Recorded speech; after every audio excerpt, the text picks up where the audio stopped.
ஹாலிடேஸ்னாலே அது நம்ம ஜிடி ஹாலிடேஸ் தான்.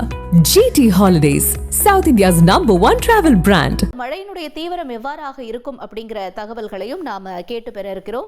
நம்முடன் வானிலை ஆர்வலர் திரு ஹேமச்சந்திரன் இணைப்புல இணைஞ்சிருக்காங்க. ஹேமச்சந்திரன் வணக்கம்.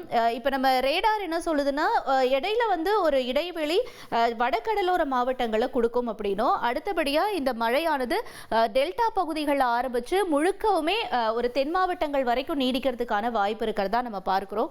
இந்த மழையினுடைய தீவிரம் எந்த அளவுக்கு இருக்கும் ஹேமச்சந்திரன், அதை பற்றிய தகவல்களை பகிர்ந்துக்கலாமா? குறிப்பா பார்த்தோம்னா, சென்னை மற்றும் அதனை ஒட்டிய புறநகர் மாவட்டங்கள், வடகோடி மாவட்டங்கள் முழுவதுமே கடந்த 2 நாட்களாக பரவலாக கனமழை பதிவாகியிருக்கு. இன்று காலை 8:30 மணி இன்று காலை நிலவரப்படி அதிகபட்ச மழை அளவாக பாரிஸ்ல 16 சென்டிமீட்டரும், மடிப்பாக்கத்தில் 16 சென்டிமீட்டர் மழைப்பொழிவும் பதிவாகியிருக்கு. இந்த சூழல்ல நேற்று இரவு பெய்த கனமழையை தொடர்ந்து அடுத்த ஒரு 2 மணி நேரங்களுக்கு சென்னை மற்றும் புறநகர் மாவட்டங்களான திருவள்ளூர், காஞ்சிபுரம், செங்கல்பட்டு மாவட்டங்கள்ல மிதமான மழை தொடர்வதற்கான சாதக சூழல் காணப்படுது. அந்த மிதமான மழை இன்று காலை ஒரு 9 மணி வரைக்கும் நீடிக்கும். அதன் பிறகு மேகமூட்டமும் பிறகு வெயிலும் வந்துவிடும்.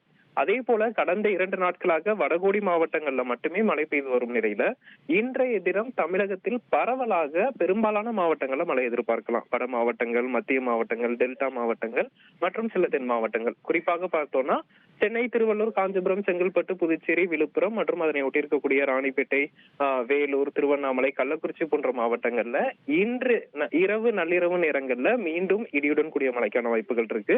அதே போல மத்திய மற்றும் டெல்டா மாவட்டங்களான கடலூர், மயிலாடுதுறை, காரைக்கால், நாகப்பட்டினம், திருவாரூர், தஞ்சாவூர், அரியலூர், பெரம்பலூர் மற்றும் அதனை ஒட்டியிருக்கக்கூடிய தென் மாவட்டங்கள் புதுக்கோட்டை, சிவகங்கை, ராமநாதபுரம், மதுரை, விருதுநகர் போன்ற மாவட்டங்கள்லயும் இன்று மாலை இரவு நேரங்கள்ல பரவலாக பல இடங்கள்ல இடி மின்னலுடன் கூடிய கனமழை பொழிவை நம்ம எதிர்பார்க்கலாம். இப்ப நம்ம பார்க்கிறோம், அதாவது ஒரு 2 மணிக்கு மேல மழையானது என்ன ஆரம்பிக்குதுன்னா, நம்ம கீழே ராமநாதபுரத்துல இருந்து ஆரம்பிச்சு தொடர்ந்து வட மாவட்டங்கள், டெல்டா மாவட்டங்கள் வரைக்கும் மழை நீடிக்கக்கூடிய காட்சிகளை பார்க்கிறோம். இந்த மழை எத்தனை நாள் நீடிக்கிறதுக்கான வாய்ப்புகள் இருக்கும் ஹேமச்சந்திரன்? அதாவது இன்றைய தினம் தமிழகத்துல இந்த வெப்பச்சலன இடிமலை தீவிரமடைந்து காணப்படும். அந்த வளிமண்டலத்துல நிலவக்கூடிய காற்றின் வேக மாறுபாடு காரணமா. அதன் பிறகு பார்த்தீங்கன்னா, நமக்கு ஆகஸ்ட் 25 புதிய காற்றழுத்த தாழ்வு பகுதி மத்திய மேற்கு மற்றும் வடமேற்கு வங்கக்கடல்ல உருவாகுது. இந்த தாழ்வு பகுதியின் காரணத்தினால மீண்டும் தென்மேற்கு பருவமழை வலுப்பெறும். அப்படி வலுப்பெறும் போது ஆந்திரா, தெலுங்கானா, ஒடிசா, மகாராஷ்டிரா, கர்நாடகா மற்றும் கேரளா மாநிலங்கள்ல, தமிழகத்தின் மேற்கு தொடர்ச்சி மலையோர பகுதிகளில் ஆகஸ்ட் 26, 27, 28 ஆகிய தேதிகளில் தென்மேற்கு பருவமழை தீவிரமடைந்து மழைப்பொழிவு கொடுப்பதற்கான வாய்ப்புகள் இருக்கு. அந்த நாட்கள்ல நமக்கு வெப்பச்சலன மழை சற்று குறைந்து காணப்படும். மீண்டும் இம்மாத இறுதியில வெப்பச்சலன மழை அதிகரிப்பதற்கான வாய்ப்புகள் இருக்கு. குறிப்பாக செப்டம்பர் முதல் வாரத்துல தமிழகம் முழுவதுமே நல்ல மழைப்பொழிவு இருக்கு. கடலோர மாவட்டங்கள், உள் மாவட்டங்கள் என செப்டம்பர் முதல் வாரத்துல ஒரு பரவலான இடியுடன் கூடிய மழைப்பொழிவுக்கும், செப்டம்பர் மாதம் தமிழகத்தில் இயல்புக்கு அதிகமான மழைப்பொழிவுக்கும் வாய்ப்புகள் இருக்கு. ரைட். ஹேமச்சந்திரன், இப்ப நம்ம பார்க்கும் பொழுது இந்த தென்மேற்கு பருவமழை அப்படிங்கிறது எந்த நாள்ல இருந்து சரியாக ஆரம்பிக்கிறதுக்கான ஒரு வாய்ப்புகள் இருக்கும்? குறிப்பா பார்த்தோம்னா ஆகஸ்ட் 15 முதலே தீவிரமடைந்து நமக்கு தெலுங்கானா, ஆந்திரா, ஹைதராபாத், அதே மாதிரி மும்பை மற்றும் புறநகர் பகுதிகள் எல்லாம் பெரும் மழைப்பொழிவையும் வெள்ளப்பெருக்கையும் ஏற்படுத்தியதை பார்க்க முடிந்தது. கடந்த சில நாட்களாக 2-3 தினங்களாக தென்மேற்கு பருவமழை சற்று தொய்வு நிலை அடைந்திருக்கு. இந்த சூழல்ல புதிதாக 25 உருவாகக்கூடிய காற்றழுத்த தாழ்வு பகுதியின் காரணமா மீண்டும் தென்மேற்கு பருவமழை படிப்படியாக 25 முதல் வலுப்பெறும் என எதிர்பார்க்கப்படுது.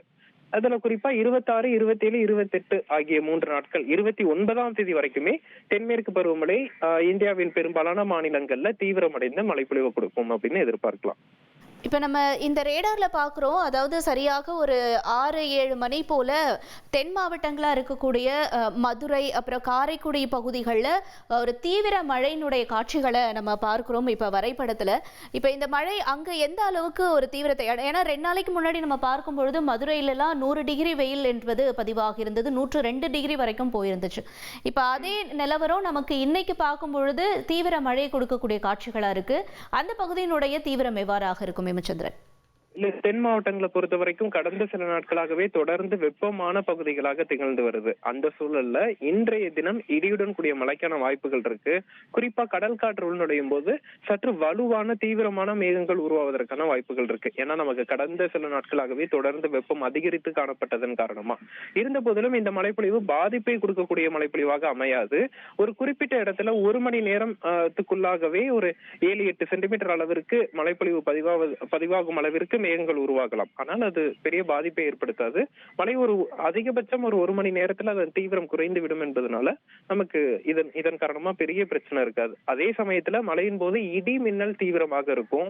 சோ அதற்கு மக்கள் சற்று எச்சரிக்கையாக இருக்கணும். இந்த மரங்களுக்கு அடியில் நிற்பது, பாதுகாப்பான இடங்கள்ல நிற்பது போன்றவற்றை உறுதி செய்யணும். மரங்களுக்கு அடியில் நிற்பதை தவிர்க்க வேண்டும். அது மட்டுமே போதுமானது. ஹாலிடேஸ்னாலே அது நம்ம GT Holidays தான். GT Holidays, South India's #1 travel brand.